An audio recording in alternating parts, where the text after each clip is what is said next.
Hey student, this is Pooja Bhosle here. So in today's lecture we are going to see examination pattern. खूप सारे स्टुडंटला examination pattern बद्दल confusion आहे किंवा किती मार्क्ससाठी तुमचा हा सेमिस्टर कंडक्ट केलेला आहे, कुठल्या पद्धतीचे किंवा कशा पद्धतीने क्वेश्चन विचारले जातात, पॅटर्न काय आहे, या सगळ्या तुमच्या प्रश्नांचं उत्तर या ठिकाणी आपण या लेक्चरमध्ये मिळवणार आहोत. So let's see the marks किती असणार आहेत किंवा किती मार्क्ससाठी तुमचं हे सेमिस्टर असणार आहे. ओके, तर हे जे सेमिस्टर आहे ते सेमिस्टर आपलं टोटल असणार आहे 100 मार्क्ससाठी. ओके, किती मार्क्ससाठी असणार आहे तर 100 मार्क्ससाठी असणार आहे. जे टोटल मार्क्स मिळत आहेत तुम्हाला 100 या ठिकाणी. बट इथे लक्ष देण्याची गोष्ट अशी आहे की थेरी पेपर किती मार्क्सचा असेल आणि इंटरनलसाठी किती मार्क्स असतील. तर इंटरनल हा काय असतो किंवा इंटरनल म्हणजे काय असतं हे आपण पाहणार आहोत आणि थेरी पेपर म्हणजे काय. तर तुमच्या सेमिस्टरच्या एंडला जे पण युनिव्हर्सिटीकडून जो पेपर कंडक्ट केला जातो तो असणार आहे 75 मार्क्ससाठी. किती मार्क्ससाठी असेल तो 75 मार्क्ससाठी असणार आहे.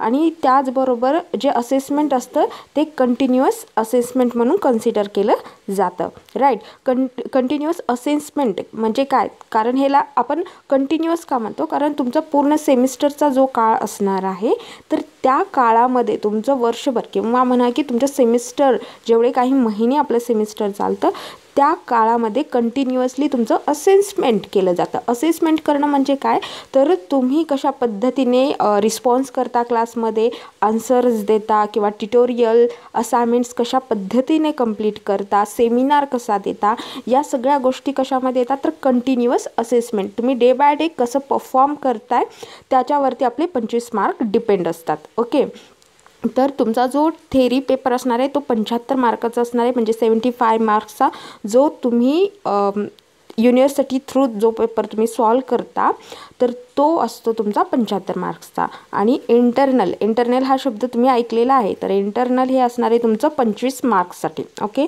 तुम्हाला मी पुढे व्यवस्थित या सगळ्या गोष्टी समजावून सांगणार आहे. बट या ठिकाणी तुम्हाला फक्त लक्षात ठेवायचे की मार्क्स किती असणार आहेत तर तुम्हाला 100 मार्क्स या ठिकाणी मिळणार आहेत. Okay, so semester exam of 75 marks. आता आपण पाहू की 75 मार्काचं कशा पद्धतीने डिवायडेशन या ठिकाणी केलेलं आहे. ओके, तर सेमिस्टर आपलं असणार आहे 75 मार्क्सचं, जे की युनिव्हर्सिटी तुमची एक्झाम घेते. यामध्ये नंबर ऑफ क्वेश्चन्स असतात टोटल 5. किती मार्क्स असतात, किती क्वेश्चन्स आहेत, 5 क्वेश्चन्स असणार आहेत. त्यासाठी मार्क किंवा वेटेज किती आहे 75 मार्क्सचं. टोटल 5 क्वेश्चन तुम्हाला 75 मार्काला विचारले जाणार आहेत. ओके, क्लिअर आहे इथं. तर बघा या ठिकाणी की नंबर ऑफ क्वेश्चन 5 असले तरी पॅटर्न कशा पद्धतीचा असेल, म्हणजे कुठल्या पॅटर्ननी तुम्ही या ठिकाणी क्वेश्चन्स पाहू शकता. ओके, तर फर्स्ट या ठिकाणी काय सांगितलेलं आहे, question first is compulsory. Okay, compulsory म्हणजे नेमकं काय म्हणायचं ह्यांना पहा की जो तुमचा पहिला प्रश्न असणार आहे तर त्या प्रश्नासाठी तुम्हाला कुठल्याही पद्धतीचा अल्टरनेटिव्ह मिळणार नाही. एकच क्वेश्चन विचारला जाणार आहे आणि तुम्हाला तोच सॉल्व करायचा आहे. तिथे तुम्हाला कुठलाही ऑर क्वेश्चन दिला जाणार नाही. यालाच काय म्हटलं जातं, कंपल्सरी असं म्हटलं जातं की तुम्हाला तो कंपल्सरी सॉल्व करायचा आहे. किती मार्क्ससाठी असणार आहे तो असणार आहे आपला 20 मार्क्ससाठी. Okay, now C second. तर सेकंडमध्ये काय आहे बघा की question number 2, question number 3 and question number 4. तर हे 3 क्वेश्चन्स तुम्हाला या ठिकाणी पाहायला मिळणार आहेत. प्रत्येक क्वेश्चन हा 15 मार्क्स कॅरी करतो. किती, 15 मार्क्स. म्हणजे काय सांगितलेलं आहे तर 3 क्वेश्चन्स आहेत जे की 15 मार्क्ससाठी असणार आहेत. ओके, आणि या ठिकाणी काय सांगितलेलं आहे की अल्टरनेटिव्ह का, कारण तुम्हाला प्रत्येक क्वेश्चनसाठी ऑर क्वेश्चन या ठिकाणी मिळणार आहे. म्हणजे क्वेश्चन नंबर 2 मध्ये 2 क्वेश्चन असतील, तुम्हाला त्यातला एक जो तुम्हाला जमतो तो सॉल्व करायचा आहे. त्याला काय म्हटलं जातं, अल्टरनेटिव्ह टाईप क्वेश्चन. ओके, तर 3 क्वेश्चन या पद्धतीचे असतील जिथे तुम्हाला ऑर अवेलेबल असणार आहे. ओके, जसं पहिला क्वेश्चन होता तो कंपल्सरी होता, त्याला कुठल्याही पद्धतीचा ऑर नव्हता, पण या ठिकाणी तुम्हाला तिन्ही क्वेश्चनला ऑर मिळणार आहेत. तर क्वेश्चन नंबर 2, क्वेश्चन नंबर 3 आणि क्वेश्चन नंबर 4 हे तिन्ही अल्टरनेटिव्ह टाईप क्वेश्चन असतील आणि तुम्हाला प्रत्येक क्वेश्चनसाठी 15 मार्क्स या ठिकाणी मिळणार आहेत. तर टोटल होतात तुमचे 45 marks. Okay, 3 questions for 15 marks each. हो, तुमचे मार्क्स होतात 45 मार्क्स. ओके, क्लिअर आहे या ठिकाणी. हे झालं तुमचं second question. Okay, now C third. Okay, तर थर्ड टाईपचा काय असणार आहे बघा, क्वेश्चन नंबर 5 हा तुमचा क्वेश्चन असणार आहे. मी टाईप सांगते, थर्ड टाईप आहे हा. आणि क्वेश्चन नंबर 5. ओके, या ठिकाणी आपण पाहिला question number 1, question number 2, question number 3, question number 4 and now see question number 5. तर क्वेश्चन नंबर 5 कसं असेल, तर यामध्ये विचारले जातील short notes. Okay, short notes या ठिकाणी विचारले जाणार आहेत. टोटल किती असणार आहेत, तर तुम्हाला त्या ठिकाणी 4 दिलेले असतील. ओके, 4 प्रश्न किंवा 4 शॉर्ट नोट्स दिलेले असतील, त्यातले तुम्हाला कुठलेही 2 सॉल्व करायचे आहेत. 4 दिलेले पर्याय असतील, म्हणजे तुमच्याकडं अल्टरनेटिव्ह असणार आहेत अवेलेबल. 4 पर्याय आहेत, त्यातले कुठलेही 2 जे तुम्हाला जमतात ते तुम्हाला त्या ठिकाणी सॉल्व करायचे आहेत. प्रत्येक एक शॉर्ट नोट्ससाठी तुम्हाला 5 मार्क मिळतील, म्हणजे टोटल होतात या ठिकाणी 10 मार्क्स. ओके, क्लिअर आहे. हा टोटल होता आपला 75 मार्क्सचा पेपर. ओके, यामध्ये काही प्रॉब्लेम तुम्हाला नसणार आहे, इझी आहे. मी पुढे तुम्हाला मॉक टेस्ट किंवा मॉक पेपर पण दाखवलेला आहे, सो तुम्हाला त्या ठिकाणी व्यवस्थित समजेल. Okay, now see one second. Okay, see question फर्स्टसाठी किती म्हटलं मी, 20 मार्क्स. क्वेश्चन सेकंडसाठी 45 marks and last one 10 marks. Okay, तर टोटल होतात 75. क्लिअर आहे. Now see next continuous assessment. आता आपण पाहू की कंटिन्युअस असेसमेंट म्हणजे काय. ओके, आता आपण काय पाहिलेलं आहे, 75 मार्क्स कशा पद्धतीने मिळतात ते आपण पाहिलेलं आहे. 75 मार्क्सचा पॅटर्न आपण पाहिला. आता आपण पाहू 25 मार्क्सचा पॅटर्न. ओके, तर 25 मार्क्स याला काय म्हणतात, कंटिन्युअस असेसमेंट, जे की इंटरनल असणार आहे. तुम्हाला यासाठी जास्त टेन्शन घेण्याची गरज नाही. ओके, तुमचे व्यवस्थित टेस्ट कंडक्ट केली जातील. तुमचं असेसमेंट आम्ही पाहतोय, कशा प्रकारे तुम्ही रिस्पॉन्स देताय, कशा पद्धतीने तुमचा रिस्पॉन्स आहे, ट्युटोरियल तुम्ही कशा पद्धतीने सबमिट करणार आहात, सेमिनार प्रेझेंटेशन कशा पद्धतीने करणार आहात, यावरती तो बेस्ड असणार आहे. त्यामुळे इथे तुम्हाला कशाही पद्धतीचं कन्फ्युजन किंवा टेन्शन घेण्याची गरज नसणार आहे. ओके, हे आम्ही तुम्हाला ज्यावेळेस गरजेचं असेल त्यावेळेस व्यवस्थित सांगू. ओके, सांगितलं जाईल हे तुम्हाला. त्यामुळे आत्ताच तुम्हाला या गोष्टींचं टेन्शन घ्यायचं नाही आहे. तुम्हाला जे तुमचं दररोज पोर्शन कंप्लीट होतं आहे त्याच्यावरती कॉन्सन्ट्रेट करायचं आहे. इंटरनल कशा पद्धतीने होईल किंवा युनिव्हर्सिटी एक्झाम कशा पद्धतीने होईल, या सगळ्या गोष्टी तुम्हाला ऑन टाईम समजवल्या जातील परत एकदा.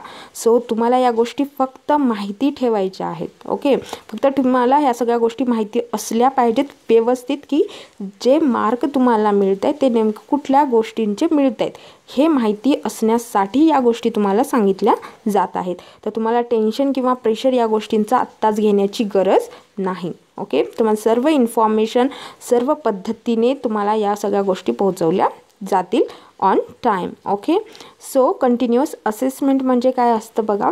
कंटिन्युअस असेसमेंट किंवा इंटरनलचे तुमचे जे 25 मार्क्स असणार आहेत ते तुम्हाला कशा पद्धतीने आम्ही देणार आहोत, तर तुमच्या 2 टेस्ट घेतल्या जातील. ओके, पूर्ण आपल्या सेमिस्टरमध्ये 10 मार्क्सच्या आपल्या 2 टेस्ट होतील. ओके, म्हणजे एक जी टेस्ट असणार आहे ती 10 मार्क्सची असणार आहे आणि टोटल तुम्हाला मिळतील 20 मार्क्स त्या टेस्टसाठी. ओके, सो सेकंड आहे असेसमेंट ट्युटोरियल सेमिनार प्रेझेंटेशन. तुम्ही असेसमेंट तुमचं पूर्ण आम्ही करणार आहोत. असेसमेंट म्हणजे मूल्यांकन, एका पद्धतीने तुम्ही कसं बिहेव करता, रिस्पॉन्स कसा आहे त्याच्यावरती ते बनलेलं असणार आहे. ट्युटोरियल मी सांगितलं तुमचं असाइनमेंट ट्युटोरियल कसं सबमिट करताय ते.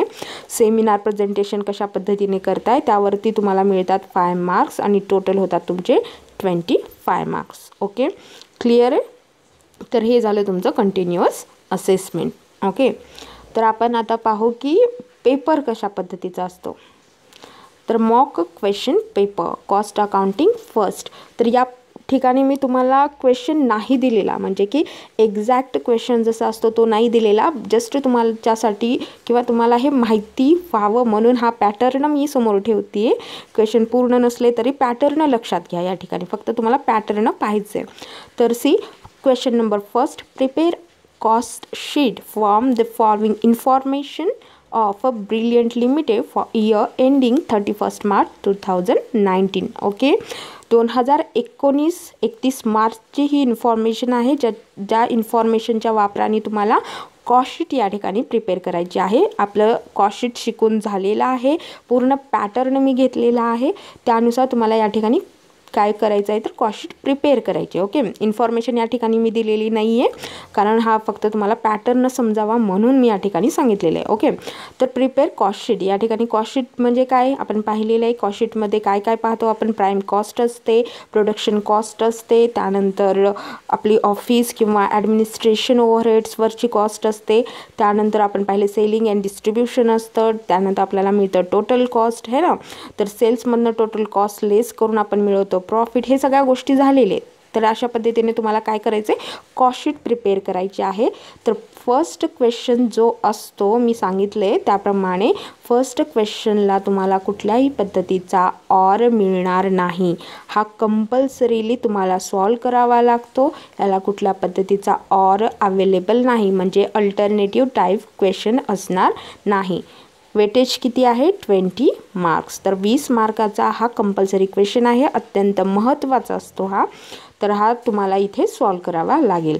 नाव see question number 2, solve given problem with the help of a weighted average method. Okay, तर हा एक क्वेश्चन असणार आहे, वेटेड ॲव्हरेज मेथड जी आपली चालू आहे सध्या. तर या मेथडवरचा तुम्हाला प्रॉब्लेम सॉल्व करायचा आहे, त्याला तुम्हाला अल्टरनेटिव्ह मिळणार आहे या ठिकाणी है ना.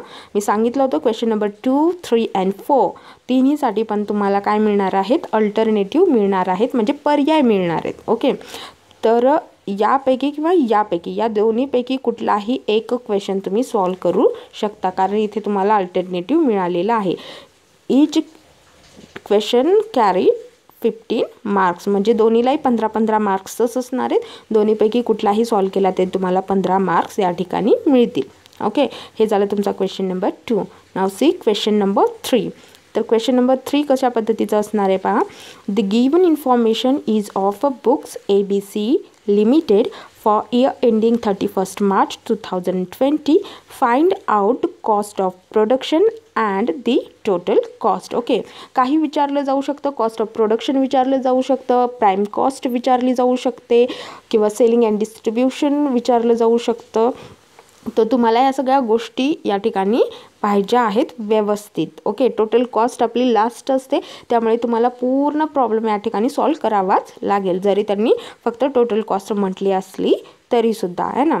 तर या ठिकाणी मी तुम्हाला कुठल्या प्रकारचा क्वेश्चन दिलेला नाही, जस्ट पॅटर्न म्हणून तुम्हाला लक्षात ठेवायचं आहे. ओके, तर याला ऑर आहे, prepare store ledger account from the following details using LIFO method. Okay, तर या ठिकाणी त्यांनी व्यवस्थित सांगितलेलं असतं की कुठली मेथड यूज करायची आहे.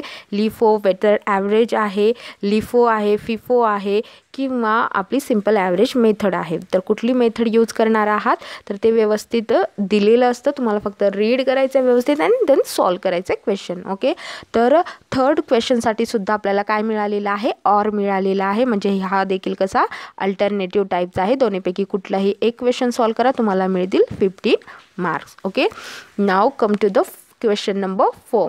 ओके, तर क्वेश्चन नंबर 4 काय आहे, prepare store ledger account from the following information by using weighted average method. Okay, तर वेटेड ॲव्हरेज मेथडचा वापर करून तुम्हाला स्टोअर लेजर अकाउंट प्रिपेअर करायचं आहे. क्वेश्चन नंबर 4 आहे, म्हणजे याला देखील काय असणार आहे, ऑर अवेलेबल असणार आहे. सी, ऑर अवेलेबल आहे. The following information were received from the books of Pooja Limited for the quarter ending on 31st March 2015. Prepare cost sheet. Okay, तर तुम्हाला या इन्फॉर्मेशनवरनं परत एकदा काय करायचं आहे, कॉस्ट शीट प्रिपेअर करायची आहे. तर बघा, मी 20 मार्क्ससाठी सुद्धा कॉस्ट शीटचा क्वेश्चन दिला होता आणि या ठिकाणी 15 मार्क्ससाठी सुद्धा कॉस्ट शीटचा क्वेश्चन अवेलेबल आहे.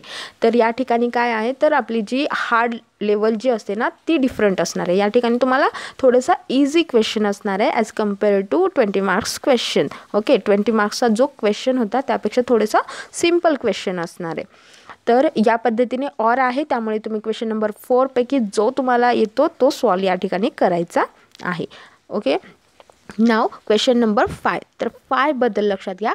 Solve any 2 from the given 4 short notes. Okay, तर सॉल्वपेक्षा या ठिकाणी येईल तुम्हाला राईट डाऊन. ओके, तर राईट डाऊन करायचं आहे तुम्हाला 4 पैकी कुठलेही 2 वरती शॉर्ट नोट्स. ओके, तुमच्याकडे अवेलेबल आहे meaning of cost accounting, elements of cost, method of pricing material issue and what is ABC technique. हे सगळं मी तुम्हाला आपल्या झालेल्या सिलेबसवरतीच सांगितलेलं आहे, जेणेकरून तुम्हाला समजण्यासाठी इझी जाईल. ओके, तर लक्षात घ्या की 5 चॅप्टरवरती तुमची पूर्ण एक्झाम होणार आहे. आपण या ठिकाणी फक्त 2 चॅप्टरवरती पाहतोय. मीनिंग ऑफ कॉस्ट अकाउंटिंग माहिती आहे सगळ्यांना, झाले आपलं शिकून. एलिमेंट्स ऑफ कॉस्ट, कुठले कुठले एलिमेंट्स आहेत कॉस्टचे आठवत असेल सगळ्यांना. 3 एलिमेंट्स आहेत है ना. कुठले 3 एलिमेंट्स असतात, तर 3 एलिमेंट्स आपलं मटेरियल आहे, लेबर आहे आणि एक्सपेन्सेस आहे. तर हे लक्षात असलं पाहिजे तुम्हाला, कारण थेरॉटिकल क्वेश्चन येण्याच्या पॉसिबिलिटीज असतात. ओके, आपण नाही सांगू शकत की पहिला चॅप्टर तुमचा थेरीवरती आहे तर त्यावरतीच विचारलं जाईल असं नाही. प्रत्येक चॅप्टरमध्ये थोडासा पार्ट तुमचा थेरीचा असतो, काही मेथड्स असतात त्यावरती क्वेश्चन विचारला जाऊ शकतो. तर methods of pricing material issues, कुठल्या कुठल्या मेथड्स आहेत प्राइसिंग मटेरियल इश्यूजच्या, and what is ABC technique. ABC technique ही कुठे यूज केली जाते आणि का यूज केली जाते है ना, हे सगळं आपण पाहिलेलं आहे. तर या 4पैकी तुम्हाला काय करायचं आहेत, कुठले तरी 2 या ठिकाणी सॉल्व करायचे आहेत. तुम्ही 4ही क्वेश्चन सॉल्व केले तरीसुद्धा तुम्हाला 10 मार्क्सच मिळणार आहेत. 5 मार्क्स ईच म्हटले म्हणजे तुम्ही 2 सॉल्व करत असाल तर तुम्हाला टोटल मिळतात 10 मार्क्स. ओके, अशा पद्धतीने तुमचा 75 मार्क्सचा पेपर या ठिकाणी कंप्लीट होतो. ओके, आता कोणालाही काही प्रॉब्लेम असणार नाही. तरी देखील तुम्हाला काही प्रॉब्लेम असेल तर तुम्ही डायरेक्टली मला मेसेज करा, मी त्याचा रिप्लाय विदिन 48 आवर्स देईल. ओके.